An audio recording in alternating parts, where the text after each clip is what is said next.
Hail my friends. Please check to make sure that you are still subscribed to this channel. People do get unsubscribed every day. And consider please joining my channel membership. You get exclusive videos, exclusive members only live streams, emojis, and more. Join the Doomcock army. We need you, my friends. Thank you and enjoy this video.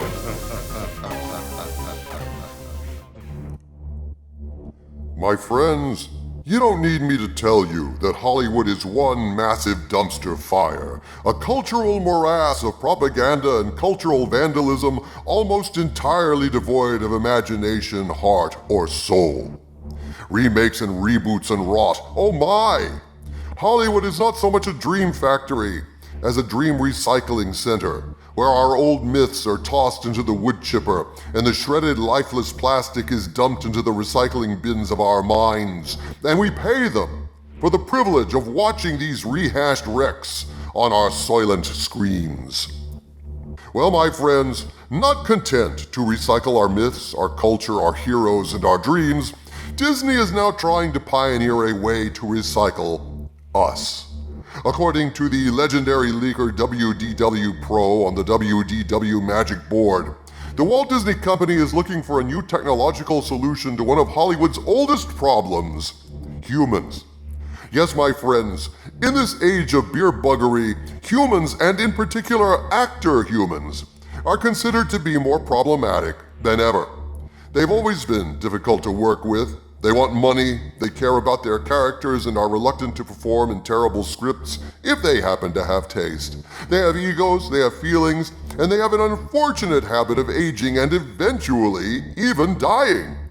This is unacceptable from the point of view of studios, whose profits can be negatively impacted by the impact of disease and death on IPs like Marilyn Monroe, Humphrey Bogart, Mark Hamill, and Carrie Fisher.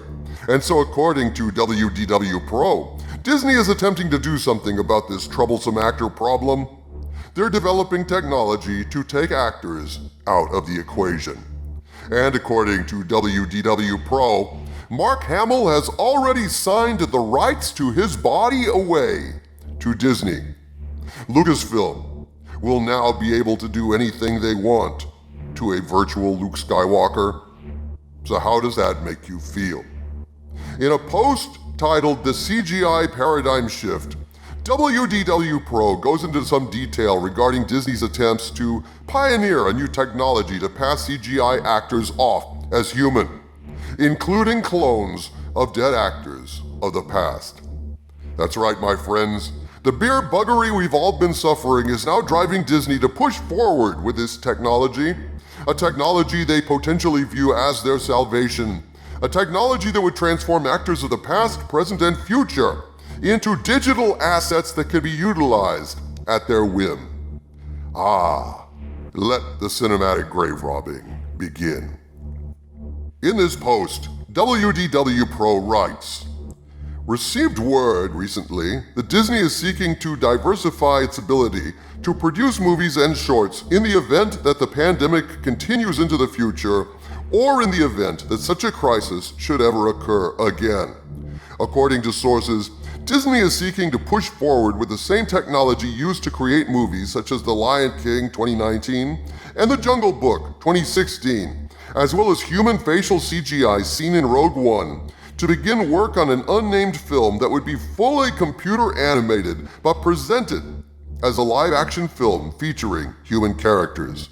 The goal is to test the waters of creating computer-animated films indistinguishable from live action, thus bypassing the need for actors and actors' salaries, as well as the need for proximity.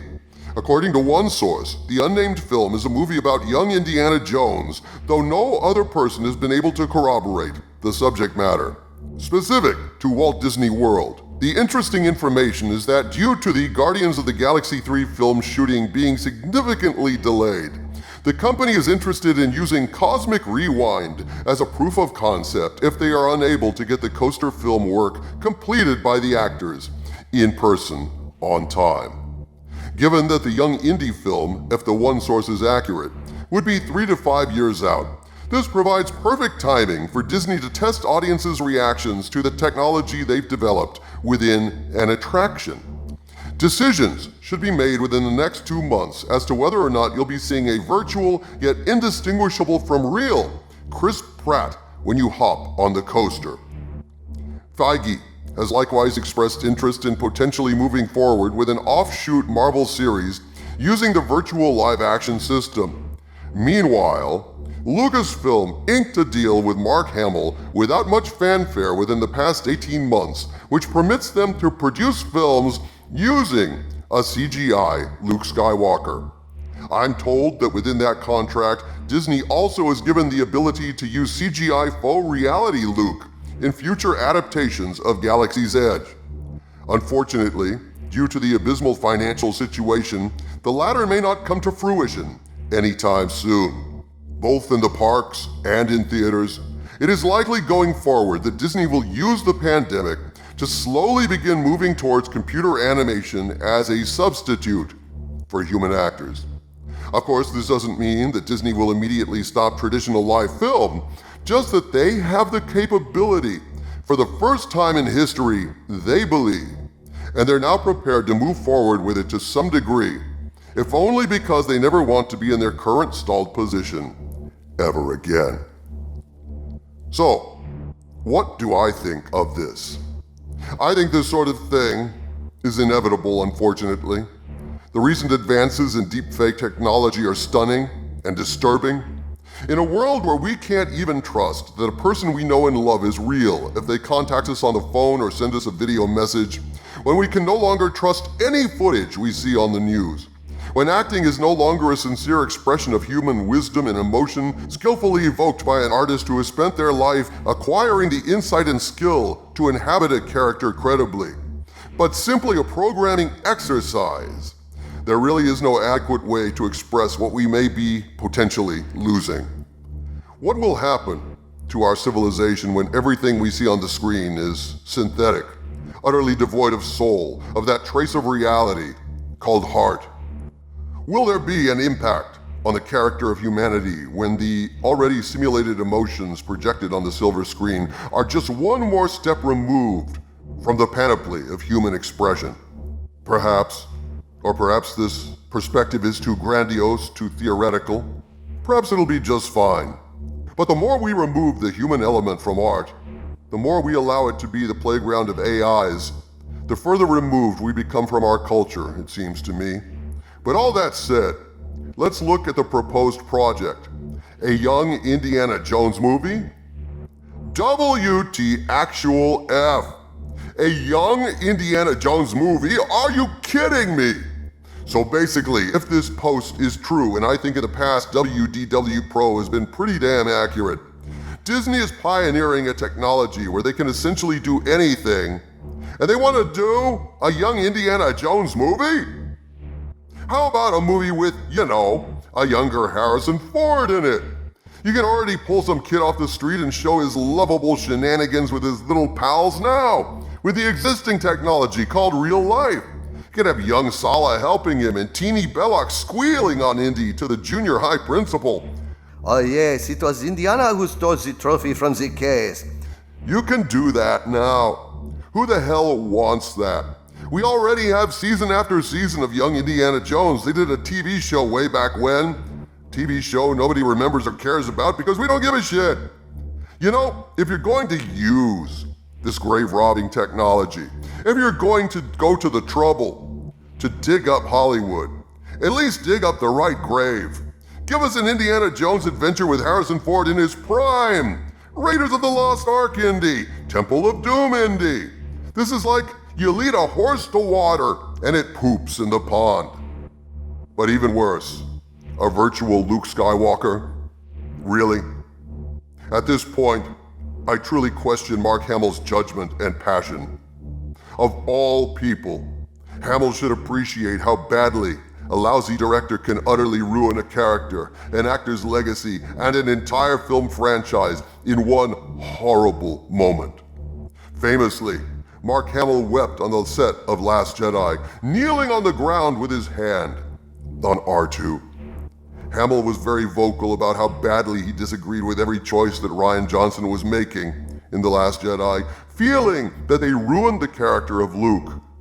And now Mark Hamill, instead of holding out to give himself and fans redemption in another Star Wars movie and making certain that this time around Luke is treated with respect, he just signs himself over for Lucasfilm to use and abuse at will, saying, "Here, take my body and do with it as you will."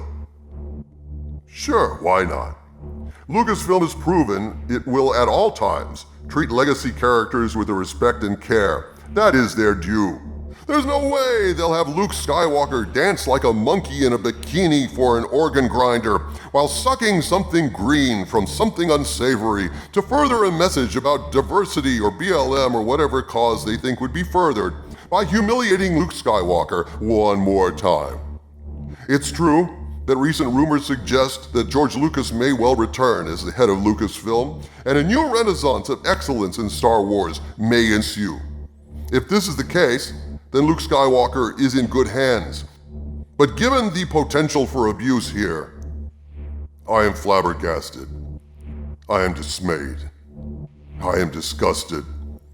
And I fear for the future of cinema, of Star Wars, of humanity. Under cover of the beer bug, in the name of beer buggery, this cause is being advanced. For good or for ill, only time will tell, but I tell you this.